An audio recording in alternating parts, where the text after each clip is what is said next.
for 33 hours. I was praying that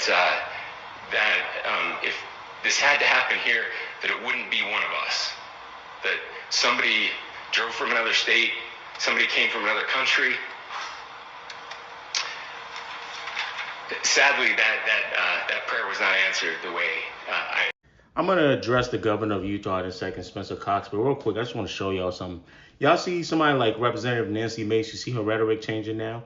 We know Charlie Kirk would want us to pray, right? Using keywords like pray. The man of faith, Tyler wouldn't have pulled the trigger if he got to meet Charlie. You see the sympathy now, right? You get me? Okay, all right, cool.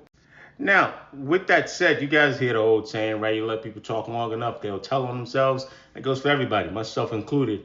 But see, Governor Cox there might think he hit it enough, right? I know I've seen all of y'all in other comments already pointed out, hey, brother, what did you mean by that? Ladies and gentlemen, we got him, right? You didn't cover that up well enough. You didn't put enough lipstick on that pig, right? No, we were able to spot what you were saying there because think about it. What is the demographic of Utah looks like?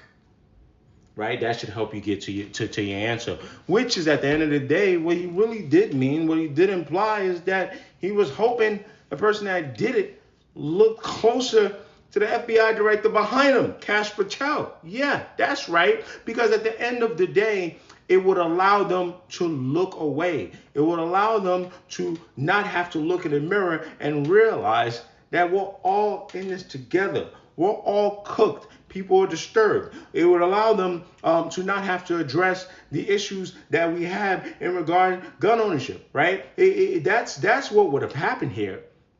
It would allow them to just demonize yet another marginalized group. It would allow them to tell their base as usual, it's so-and-so that harmed you. It's so-and-so. It would allow them to ignore the fact, some of y'all don't know this because you're not deep in the trenches, to ignore the fact that a lot of them far-right people, them right folks, they're not as united as you think they are. I don't want to start throwing names of certain people out there. Y'all know who I'm talking about. They starting to say this is one of their disciples. Infighting.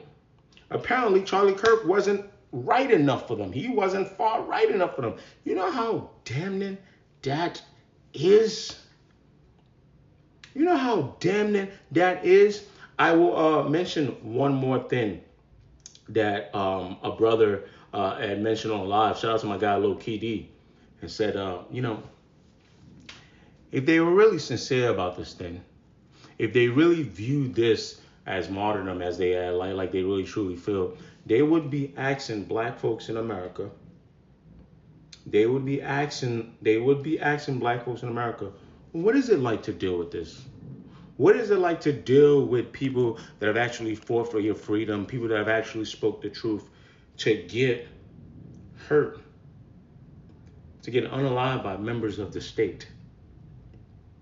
In the same way I told my brother Loki D, I pointed out, I said, that's because subconsciously they know this isn't the same thing. They know Charlie Kirk wasn't the enemy of the state. They know that was Donald Trump's boy.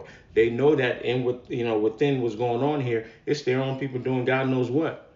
They know it's not all, peaches and cream, even though they have the power. They know there's more to this than the fear mongering that they've thrown out there is. They know it's more about what's going on within them. They know they're agents of chaos. You understand what I'm trying to say? All right, good talk. I think I've said enough.